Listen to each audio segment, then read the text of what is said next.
de rendre ça un peu plus professionnel. Et puis, voilà, donc Didi B a dit aussi que lui, vraiment, il connaît un peu sa place dans l'industrie. Voilà, il sait que c'est l'un des leaders de la musique ivoirienne et même africaine. Donc, il rentre pas dans tout et n'importe quoi. Voilà, les buzz inutiles, les choses inutiles, il rentre pas vraiment dedans. Donc, il reste vraiment focus sur ses objectifs. Il essaie d'être professionnel au maximum. Et puis, voilà quoi. Donc, c'était très sage de sa part. Il a eu vraiment des paroles très, très sages. Voilà, il n'est pas rentré dans les débats, les polémiques, clasher tous les gens et donc voilà. Donc après ça, Willy lui a posé une autre question aussi concernant son passage à Boaké. Voilà, parce qu'on avait vu une vidéo de Didi B qui avait tourné récemment où il était parti à Boaké, au stade voilà, de Boaké, où il est censé, bon je sais pas s'il a annulé, apparemment il dit qu'il a annulé son stade de Boaké, mais voilà, il était juste parti à Boaké pour faire un petit passage pour rassurer un peu les gens de Boaké, pour leur dire bon, que ouais, le concert à Boaké, c'est pas annulé, mais que c'est reporté, voilà. Et les gens l'ont beaucoup critiqué parce que les gens disaient que c'était son concert s'était mal déroulé en gros. Donc, c'est à cause de ça, il a dû se justifier, il a dû rentrer dans plein de débats. Donc, il a dit non, qu'en vrai, que ça demande beaucoup d'investissement, ça demande beaucoup d'organisation, voilà, pour faire un concert, surtout dans les stades. Parce qu'on sait que le stade de Boaké, c'est un nouveau stade qui a été construit, voilà, c'est très beau. Et puis, il peut pas inviter les gens à venir sur le stade et puis ils vont tout gâter en vrai. C'est lui qui va devoir tout assumer. Donc, il a dit que ça coûte très cher pour pouvoir protéger la pelouse, voilà, mettre l'organisation dans tout ça, que c'est pratiquement 100 millions pour pouvoir protéger la pelouse. Là, c'est beaucoup d'argent, hein, 100 millions.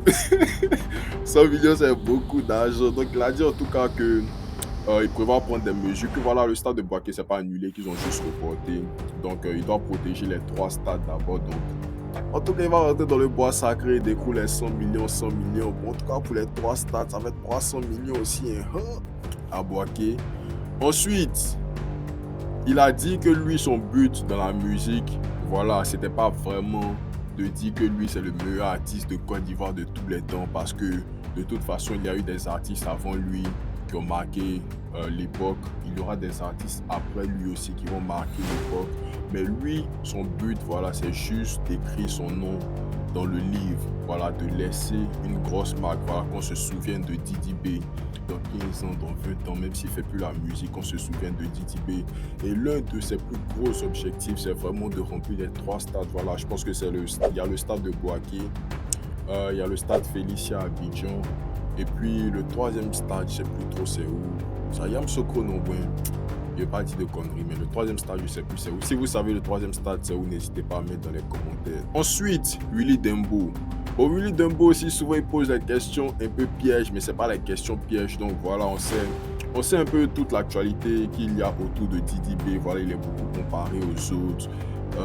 Il y a beaucoup qui essaient de le descendre de là-bas. Donc, Willy lui a demandé est-ce que Didi B, actuellement, il pense qu'il a de la concurrence, voilà, dans la musique. Donc, il a répondu avec beaucoup de sagesse et il a dit une phrase qui m'a fait vraiment rire, voilà. Il a dit, c'est pas parce que tu es Messi qu'il y a Lamine Yamal qui vient d'arriver qui vont pas vous comparer, surtout si vous jouez sur le même terrain et puis vous deux, vous battez pour avoir la Coupe du Monde, voilà. Donc, ça a été vraiment quelque chose de très sage, une parole très sage, voilà, juste pour dire que Didi B, on sait, voilà, tout ce qu'il a déjà fait dans la musique, on sait ses accomplissements, voilà, même s'il y a quelqu'un actuellement qui arrive et qui est possiblement, bien probablement en train de faire plus que lui, voilà, faut pas que les gens oublient aussi ce que lui, il a fait, et puis, voilà, quoi, il reste Didi B, il a marqué aussi son temps, il a marqué l'époque, donc voilà, faut pas que les gens oublient tout ce qu'il a fait, surtout que Didi B a été beaucoup comparé aussi, il ne faut pas qu'on oublie ça, il a été beaucoup comparé.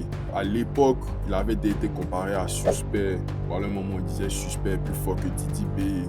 Après, il était comparé à KS Bloom. À une époque aussi, c'était chaud, vraiment les Primudes. Didi B prenait Primude, après c'est KS Bloom qui prenait Primude. Et maintenant, il est beaucoup comparé à Imra. Bon, en tout cas, moi, personnellement, je pense que Imra, franchement, c'est une bonne concurrence quand même parce que Imra aussi, il est en train de beaucoup prouver, voilà, beaucoup d'accomplissements. Voilà. On a vu que récemment, il a eu un Dix de platine avec son album Jeune et Riche de Luxe. J'ai fait la vidéo, elle est disponible, vous pouvez partir la regarder. En tout cas, c'est une concurrence, c'est une bonne guerre. Voilà, c'est dans la musique, c'est juste pour l'entertainment, c'est juste pour s'enjailler. Et puis, il a aussi dit que lui, Didi B, c'était pas un bébé gâté. Voilà, il n'est pas juste venu dans la musique et puis les gens lui ont donné tout ce qu'il a. Non, qui s'est beaucoup, il s'est vraiment battu pour avoir tout ce qu'il a, il s'est vraiment battu pour atteindre la place qu'il a pour être le numéro 1. Bon, actuellement, c'est à vous de voir s'il est toujours le numéro 1, s'il est le numéro 2. Parce qu'il est sûr qu'il s'est battu pour avoir la place qu'il a actuellement, qu'il a mérité en gros sa place, voilà, que c'était pas quelque chose qu'on lui a juste donné. C'était très sage en tout cas, j'ai beaucoup aimé. Et il a dit aussi l'une de ses plus grosses motivations, c'était le matin quand il voit sa fille et il voit sa femme. Voilà, ça le motive à aller travailler, aller au studio, faire ses sons, faire ses tournées. Voilà, ça le motive à aller travailler en gros. Donc, bon, je pense que ça tout le monde sait, mais bon, pour ceux qui ne savent pas, Didi B a eu un enfant récemment. Il a eu une fille, voilà, qui s'appelle Blue apparemment. Moi, sur ce côté, j'ai pas essayé de faire beaucoup de recherches, voilà, parce que lui-même aussi, il montre pas trop sa fille. Je pense qu'il essaie un peu plus de cacher. Voilà, c'est vraiment personnel, c'est vraiment intime, donc on va pas le blâmer pour ça, c'est normal. Voilà, ça c'était très bien.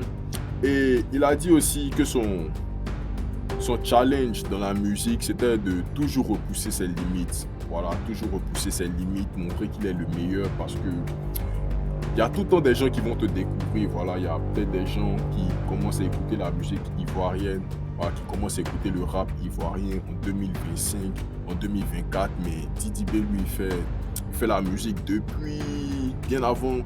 Bon, je ne sais pas quand il a commencé, mais en 2010 ou bien 2000 combien, voilà, il faisait dans la musique avec Ifno Beat, Fireflow, etc.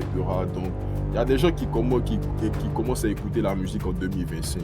Donc, ils vont voir qu'en 2025, bon, peut-être que c'est Imra qui est beaucoup plus en tas que Didi B. Ils vont dire, bon, Didi B vaut rien, Imra est fort. Mais lui, son challenge, c'est toujours de venir montrer qu'il est le meilleur. Donc, il doit toujours prouver à ceux qui viennent de le découvrir que c'est lui le meilleur.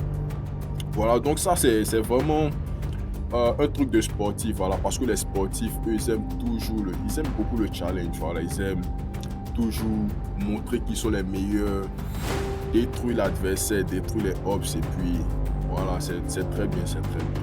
Il a aussi parlé de quelque chose qui l'a beaucoup touché au niveau de ses détracteurs, je dirais, parce que, bon, ça aussi, c'est quelque chose dont on doit en parler, parce que c'est un peu, c'est limite, parce que il y a beaucoup de détracteurs qui s'attaquent à sa famille. Voilà, ils ont eu à insulter sa maman parce que, bon, la majorité des gens savent que la maman de Didi B est décédée depuis un certain temps. Donc, paix à son âme déjà. Et voilà, donc il y a beaucoup de gens qui s'attaquent à sa maman, qui l'insultent. Et puis, voilà, ça, c'est pas le geste. Il est venu juste exprimer. Ça montre qu'il est très sage. Voilà, il revient beaucoup sur le mot sage, mais moi, c'est beaucoup ce que j'ai retenu de cette interview. Voilà, c'est pas un rageux, c'est pas un haineux, voilà, qui va venir juste dire que ouais, les Bogos m'aiment pas parce que tant. Il sait que lui, tout ce qu'il a à faire, c'est juste de travailler, voilà, de toujours repousser ses limites, montrer qu'il est le meilleur et puis remplir ses objectifs. Donc, ses objectifs, c'est de remplir les 3 stades et puis voilà, en fait, je pense que son album va bientôt drop. Là, on est déjà en mars. On est déjà presque à la fin de février. On va rentrer en mars. Il faut qu'il nous drop cet album, Dilemme et Bazarov. Moi, j'ai très hâte d'écouter l'album. Bien sûr, je vais faire une vidéo réaction dessus. Et puis, voilà. Donc, c'était tout. C'était tout pour la vidéo. Si vous avez aimé, n'hésitez pas à liker, commenter, partager. Et on se revoit à la prochaine vidéo. Let's go!